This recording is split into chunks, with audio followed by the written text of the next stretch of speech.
بات کر رہا تھا اس زائر کی جو کہیں کھو گیا تھا۔ ان شادی والے لوگوں کی آمد کی وجہ سے بھک منگوں نے بھی اپنی بھگدڑ مچا دی تھی، اور جب مجھے اس کا کھوجنا بیکار محسوس ہونے لگا تو میں سرکار رحمت اللہ علیہ سے معافی مانگنے روزہ مبارک کے اندر داخل ہو گیا۔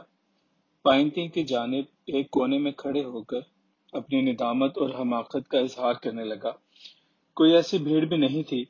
روزمرہ کے چال کے مطابق زائرین صدر دروازے سے داخل ہوتے اور فاتحہ سلام دعا کے بعد بائیں بغلی دروازے سے باہر نکل جاتے، یعنی صدر دروازہ جس کے باہر بڑے مجاور دیوان اور ناظم بیٹھے ہوتے ہیں صرف داخلے کے لیے ہی مختص ہے۔ چھوٹے دیوان صاحب ماں اپنے دو نائبین مرقد اقدس کے پاس کھڑے ہوتے ہیں۔ دیوان صاحب حسب مراتب آنے جانے والے زائرین کو مرقد شریف کے پھول پتی بھی تبرکات دیتے ہیں، جبکہ نائبین آتے جاتے ہوئے زائرین پہ نگاہ رکھے ہوئے ہوتے ہیں تاکہ کوئی خلل واقع نہ ہو۔ صدر دروازے سے داخل ہو کر لوگ سلام اور فاتحہ کے بعد بغلی دروازے سے نکلتے جاتے ہیں۔ وہاں کسی کو لمبے وقفے کے لیے بیٹھنے یا ٹکنے نہیں دیا جاتا۔ میری مجاوروں سے خاصی علیگ سلیگ تھی، بلکہ میرا اجمیر شریف میں قیامت و عام انہی کے ہاں ذاتی مہمان کی حیثیت سے ہوتا تھا۔ پار سال سے پچھلے برس میری دستار بندی کی تقریب بھی انہوں نے بڑی دھوم دھام سے کی تھی۔ ظاہر ہے کہ یہ لوگ مجھے اچھی طرح جانتے اور پہچانتے تھے، بلکہ صبح تالا کشائی اور شام دیا بتی کی خصوصی تقریب میں مجھے بالخصوص شامل کیا جاتا، مگر اس کے باوجود مجھے اندر آدھے منٹ سے زیادہ ٹکنے نہیں دیا گیا۔ میں حیران کہ یا الہی، یہ لوگ مجھے آج پہچانتے تک نہیں۔ بس جی، اب آپ باہر جائیے۔ مجھے شانے سے پکڑ کر بغلی دروازے کی جانب ٹہلا دیا گیا۔ میں بادل ناخواستہ باہر نکل آیا۔ دل میں گرہ سی لگ گئی تھی کہ آج کام خراب ہو گیا، لیکن ایسا تو میرے ساتھ ہوتا ہی آیا ہے۔ بندہ اور بندر کیسے سدھر جائیں؟ جیسی بھی نگرانی و تربیت میں رہیں، شرارتیں، اشغلے اور کوئی نہ کوئی حرکت برکت ان سے سرزد ہونا ہی ہوتی ہے۔ صحب اور نسیان تو سرشت آدم میں دھرے ہوئے ہیں۔ سر جھکائے شکستہ پائی سے میں بالکل سامنے سنگی برآمدے کی جانب نکل آیا۔ گلابی جاڑوں کی شرمیلی شرمیلی سی دھوپ نے سیماب رنگی چنریا سے ہلکا سا گھونگھٹ ڈال رکھا تھا۔ ایک اور گھونگھٹ سامنے برآمدے کے باہر اکڑوں بیٹھے ہوئے یولیدا سے ملنگ نے بھی کاٹ رکھا تھا، جو مجھے یوں کھا جانے والی نظروں سے دیکھ رہے تھے جیسے میں ان کا مقروض ہوں اور آج کئی برسوں کے بعد انہیں دکھائی دیا ہوں۔ اس قسم کے ملنگوں درویشوں کی طبیعت اور آنکھیں چڑی ہوئی ہی ہوتی ہیں، مگر یہاں تو معاملہ کچھ اور ہی دکھائی دیتا تھا۔ میرے اور اس کے درمیان فاصلہ ہی کیا تھا؟ چند قدم آگے پہنچ کر میں اس کے سامنے کھڑا تھا۔ وہ کچھ لمحے مجھے انہی سالم کھا جانے والی نظروں سے گھورتا رہا، پھر میلے کچیلے انتہائی بڑے ہوئے گندے ناخنوں والے کمزور سے ہاتھ کے اشارے سے پاس بیٹھنے کا اشارہ دیا۔ میں نے سلام کر کے اس کے سامنے بیٹھتے ہوئے غور سے دیکھا۔ صدیوں پرانی خستہ ہڈیوں پہ خشک گندیلی سی پوست منڈی ہوئی تھی۔ ناف پہ دھسی ہوئی پیٹ کے گرد ڈوری بندھی تھی، جس سے لٹکی ہوئی بالشت بھر کپڑے کی دھجی سے آگے کا مردانہ سطر ڈھکا ہوا تھا، یا پھر ایک سڑی ہوئی دلق جو اونٹ کے کوہانوں سے شانوں پہ پڑی ہوئی تھی۔ ساتھ ہی بائیں جانب چیتڑوں، اخباری کاغذ کی قطرنوں اور بیکار سی چیزوں کا گٹھڑ۔ میں نے اپنی حیاتی میں بڑے بڑے جٹا دھاری ملنگ، درویش، سادھو سنت، جوگی، روگی، رشی، منی اور بیراگی وغیرہ دیکھے ہیں، مگر جو زیادتی اس بابا نے اپنے سر اور بالوں سے کی ہوئی تھی، اس کی نظیر میں نے کہیں اور نہیں دیکھی۔ آسام، جاوا سماٹرا، سیلون اور بنگال میں سندر بن جیسے بڑے بڑے گنجان جنگل دیکھے، جہاں اکثر سورج کی کرنوں تک کا گزر نہیں ہوتا۔ وہاں تو ہوا کو بھی رستہ تلاش کرنے میں دقت ہوتی ہے۔ مکڑیاں، تتلیاں بھی پر چھداوے بنا گزر نہیں سکتی، مگر اس باوا کے بال جو آپس میں جڑی ہوئی گنجلے کی لٹوں کی صورت میں تھے، جیسے اس کے سر پہ مہاتما بدھ کے وقتوں کا کوئی برگد درخت اگا ہوا ہو، جس کی سینکڑوں لٹکی ہوئی شاخوں نے اس کے شانوں اور کمر پہ جھک کر جڑیں پکڑ لی ہوں۔ مجھے جھرجھری سی آ گئی، مگر میں اس کے سامنے اکڑوں بیٹھ چکا تھا۔ بیٹھتے ہی مجھے محسوس ہوا کہ بابا کی آنکھوں میں اب وہ پہلی سی خشونت اور خلش نہیں ہے، البتہ اس کی نظریں ہنوز مجھ پہ ٹکی ہوئی تھیں، جب میں پہلے ہی ٹکا ہوا تھا۔ جب انسان یہ جان جاتا ہے کہ آپریشن کرائے بغیر کوئی چارہ نہیں، تو پھر وہ اپنے اندر مجبوراً قوت اور جرأت پیدا کر لیتا ہے۔ پھر اسے بے ہوش ہونے اور بے حس کرنے کی بھی ضرورت نہیں رہتی، وہ آرام سے لیٹ جاتا ہے۔ وہی بات کہ اپنے آپ کو سمجھانا اور قائل کرنا ہی اصل مسئلہ ہوتا ہے۔ میں چونکہ جان گیا تھا کہ مجھ سے حماقت سرزد ہو چکی ہے اور اب مجھے اس کی سزا بھی بھگتنی ہے، لہٰذا میں اب ہر صورتحال سے نمٹنے کے لیے تیار ہو گیا اور نظریں نیچے کر لیں۔ یقیناً انہوں نے بھی مجھ سے نظریں اٹھا لی تھی، جب ہی تو وہ اپنے مال گودام یعنی کاٹ کباڑ کے گٹھڑے سے کچھ چھیڑ خانی کر رہے تھے۔ میں بھی قینچی جیسی نظروں سے ان کی حرکات کو دیکھنے لگا۔ اللہ جانے وہ کب سے اس تمہارے فضولیات کو سنبھال اور اکٹھا کیے ہوئے تھے، پرانے بسے سڑے ہوئے کپڑے، چادریں، موزے، دوپٹے اور اخباری کاغذ، یعنی جو بھی کہیں پڑا ہوا نظر آیا اٹھا کر اپنے گٹھڑ میں ڈال لیا۔ جیسے جیسے چیتڑوں کے پرتوں کو ہٹاتے جاتے، رنگ رنگ کی بدبو اپنے انگ کھولتی جا رہی تھی۔ وہ بڑی مستعدی اور انہماک سے کسی گوہرے یگانہ کی جستجو میں تھے جو کہیں ان کی گودڑی میں چھپا پڑا تھا۔ جب انہوں نے کاٹ کباڑ کا اچھا خاصا تماشا اپنے گرد جما لیا تو آتے جاتے لوگ بھی جمع ہو کر تماشا دیکھنے لگے کہ دیکھیں بابا ہاتھی نکالتے ہیں یا بھالو۔ انتظامیہ کے ایک دو کارندے بھی بھیڑ بھاڑ دیکھتے ہوئے آ گئے تھے، مگر کیا مجال کہ جو کسی نے بابا کو کچھ کہا ہو یا وہاں سے لوگوں کو ہٹایا ہو۔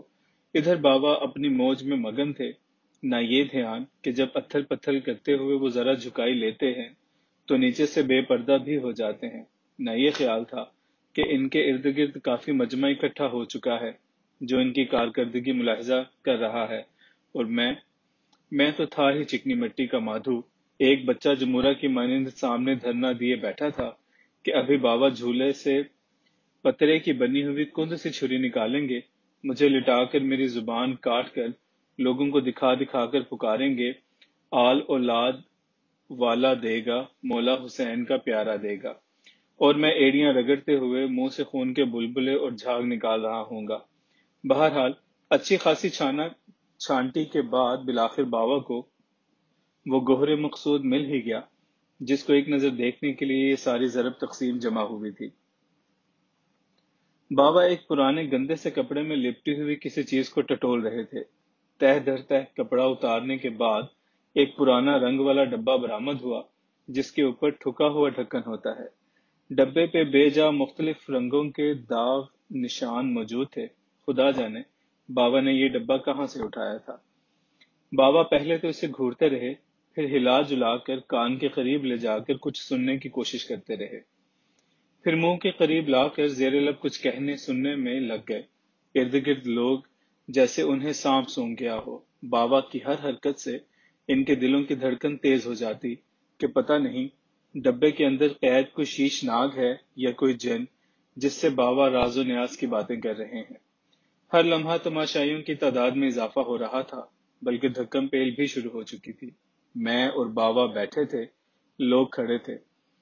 میرے اشاروں پہ جب لوگوں کا دباؤ پڑا تو میں ایک قدم اور بابا کی جانب سے رک گیا۔ بابا ڈبے کو کھولنے کا جتن کر رہے تھے۔ ڈبے کا ڈھکن زنگ آلود اور میل کچیل سے بھرا ہوا تھا۔ بابا نے اپنے بے تحاشا بڑے ہوئے ناخنوں سے میل کچیل صاف کیا، مگر ڈھکنا خدا جانے کتنی صدیوں سے بند تھا جو کھلنے کا نام ہی نہیں لے رہا تھا۔ بالآخر بابا نے اپنے کاٹ کباڑ سے کسی بکسوے کا پرانا سا ایک کیل ڈھونڈ نکالا۔ کیل کی اڑیس دے کر جو ڈھکنا کھولنا چاہا تو بھگ سے دھماکے کے ساتھ ڈھکنا اڑ کر اوپر چھت سے جا ٹکرایا۔ بدبودار جھاگ نے بابا اور مجھ سمیت تماشائیوں کو بھی متعفن کر ڈالا۔ کئی تو دھماکے کی آواز سے ہی بھاگ گئے، اور جو کھڑے تھے وہ برا سا منہ بنائے ہوئے اپنے منہ، ہاتھ اور کپڑے صاف کر رہے تھے۔ بدبو ایسے جیسے کسی نے سڑے ہوئے جوار یا بسی باندھی چنے کی دال اچھال دی ہو۔ میرے بھی ناک، منہ اور لباس پہ چنے کی دال کے ابلے گلے ہوئے دانے چپک گئے تھے۔ ناقابل برداشت سڑے ہوئے پانی کی بدبو نے باقی ماندہ لوگوں کو بھی وہاں سے کھسکنے پہ مجبور کر دیا۔ جمع ہونے کی طرح ان کے بکھرنے کا بھی بابا نے کوئی نوٹس نہ لیا۔ میدان صاف ہوتے ہی بابا نے چیل کی طرح مجھے جھپٹا مار کر مجھے کلائی سے پکڑ لیا اور پھر اور میرے پھیلے ہوئے ہاتھ پہ وہ سڑی ہوئی دال انڈیل دی اور کھانے کے لیے اشارہ کیا۔ دال میری ہتھیلی کے پیالے میں اوجڑی کے کیڑوں کے مانند کل بلا رہی تھی۔ سفید سفید جھاگ سڑان بسانت سے الگ دماغ الٹ رہا تھا۔ اے ارض و سما کی نعمتوں کے مالک اور خالق، میں کیا کروں؟ کھانا تو درکنار، اسے تو دیکھا تک نہیں جاتا۔ میری انگلیوں کی جڑوں سے بدبودار پانی قطرہ قطرہ میرے گھٹنوں پہ ٹپک رہا تھا۔ تھوڑی دیر بعد بابا نے مزید دال والا ملغوبہ میری ہتھیلی پر ڈال کر دوبارہ خشمگین نگاہوں سے کھانے کا حکم دیا۔ مرتا کیا نہ کرتا، آنکھیں موندی، بسم اللہ پڑھی اور ہتھیلی والی دال منہ میں ڈال لی۔ حسب عادت الحمدللہ کہا اور پھر وہ دال جب حلق سے نیچے اتر گئی تو خود بخود ہی منہ سے سبحان اللہ نکل گیا، جیسے بہشت کی کوئی نعمت نصیب ہو گئی ہو۔ ایسا ذائقہ، ایسی حلاوت، ایسی خوشبو، بابا کھلاتے گئے، میں کھاتا گیا اور پھر وہی ہوا جو اس طرح کے کاموں میں ہوتا ہے۔ بھائی اٹھو، اذان ہو رہی ہے۔ میاں ظہور الہی مجھے جگا رہے تھے۔ چبوترے یعنی اس برآمدے کے بائیں جانب وضو کے لیے ایک بڑا سا حوض بنا ہوا ہے۔ اسے آپ چھوٹا سا تالاب بھی کہہ سکتے ہیں۔ اس کے ساتھ ایک دروازہ پڑتا ہے۔ دوسری جانب جہاں ملکہ وکٹوریہ کا بنایا ہوا حجرہ، یادگار اور تبرک پکانے والی مشہور و معروف جہازی دیگیں گڑی ہوئی ہیں۔ اس دروازے کے پاس کچھ عمل تاس کے پیڑ بھی ہیں، یعنی یہیں یہ میاں منظور الہی انگوٹھیاں، تسبیحاں، نگینے اور اسی نوع کے مختلف چیزیں فروخت کیا کرتے تھے۔ میری بھی ان سے یاد اللہ تھی۔ انہوں نے مجھے جگا تو دیا، اب میں انہیں پکڑ کر بیٹھ گیا۔ ایک دو جمائیاں اور پھر ایک بھرپور انگڑائی توڑنے کے بعد جب میرے حواس پوری طرح بیدار ہوئے تو مجھے احساس ہوا کہ میں خوب خواب بھر کر سویا ہوں۔ انگ انگ تازگی اور طمانینت کی تراوٹ سے سرشار تھا۔ نیند، نماز، بھوک اور بھوگ، اگر ان میں حضوری نصیب نہ ہو تو یہ محض خانہ پوری کے کام بن جاتے ہیں، اور ان سب میں حضوری تو دور رہی، ان میں سے کسی ایک کی حضوری بھی بڑے نصیب کی بات ہے۔ یہ چار چیزیں ہی دین و دنیا کی اصل جڑیں ہیں سب ہی کے پاس، مگر حضوری کے ساتھ شاید ہی کہیں آئیں۔ نوم یعنی نیند کی حضوری قدر و قضا ہے۔ صلاۃ یعنی نماز کی حضوری تسلیم و رضا ہے۔ پیٹ یعنی بھوک کی حضوری تسکین و شفا ہے، اور اپنی منکوحہ سے مباشرت یعنی بھوگ کی حضوری شرم و حیا ہے۔ میاں جی السلام علیکم۔ نماز میں ابھی کچھ وقت ہے، پہلے یہ تو بتائیے کہ کچھ دیر پہلے یہاں ایک تماشا سا لگا ہوا تھا اور ایک ملنگ بابا یہاں پہ بیٹھے ہوئے تھے، اب وہ یہاں کہیں دکھائی نہیں دے رہے۔ آپ انہیں میاں جی جو ایک بازو سے معذور تھے، میری بات بیچ میں ہی کاٹ کر مسکراتے ہوئے بتانے لگے، بھائی وہ ملنگ آج ہی کہیں سے آ کر یہاں براجمان ہوئے تھے، اس سے پہلے انہیں یہاں نہیں دیکھا گیا۔ ایسے درویش ملنگ تو یہاں روزانہ آتے جاتے رہتے ہیں۔ ہاں وہ بابا تمہارے لیے ایک پیغام اور ایک ادھار چھوڑ گئے ہیں۔ پیغام یہ ہے کہ وہ کہتے کہتے رک گئے اور میرا منہ دیکھنے لگے۔ بتائیں میاں جی، رک کیوں گئے؟ بھائی رکا اس لیے ہوں کہ پیغام ذرا سخت ہے اور میں سوچ رہا ہوں کہ مناسب الفاظ میں بتاؤں۔ نہیں میاں جی، آپ بالکل انہی کے الفاظ میں بتا دیں، میں قطعی برا نہیں مناؤں گا، بلکہ جلدی سے ایک ہی سانس میں پیغام کے ساتھ وہ ادھار بھی بتا دیں۔ بھائی انہی کے شبد دہرا رہا ہوں، برا نہ ماننا۔ وہ کہہ رہے تھے کہ اس لیٹے ہوئے گدھوے کو کہنا کہ 20 برس بعد بھی تمہاری تسلیم و رضا کی پٹی کچی ہے۔ کراچی ہوتے تو گن کر 100 جوتے گدی پہ دھرتا۔ بابا کے چرنوں میں پڑے ہو، لہذا لحاظ رکھا۔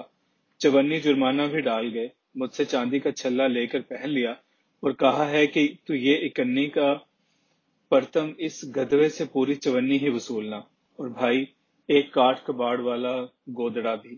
کہتے گئے ہیں کہ اس گدھوے کو بتانا کہ 7 روز تک اجمیر شریف کی گلیوں کوچوں میں گھومے اور ہر روز ایک بورا کاٹ کباڑ اٹھا کر مرشد پیر کی پہاڑی کی دوسری اور ڈال کر آگ دکھا دے۔ وہ کاٹ کباڑ والا گودڑا تمہارے لیے چھوڑ گئے ہیں، دروازے سے باہر نتھو موتی پھلوارے کے پھٹے کے نیچے دھرا ہے۔ میں یہ سب کچھ سن کر اٹھا، سر جھکائے ہوئے وضو خانے کی جانب بڑھتے ہوئے سوچ رہا تھا کہ بدبو میں خوشبو، نفرت میں محبت، گندگی میں پاکیزگی، مکروہ میں حلال، ذلت میں عزت، کراہت میں رغبت اور موت میں زندگی۔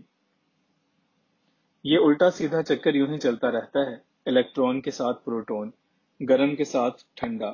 انسان اپنی محدود عقل و دانش اور بصر و بصیرت سے مقدور بھر تو یہ الٹ پھیر سمجھ سکتا ہے، مگر کما حقہ طور پہ سمجھنا اس کے لیے بڑا ادب پڑتا ہے۔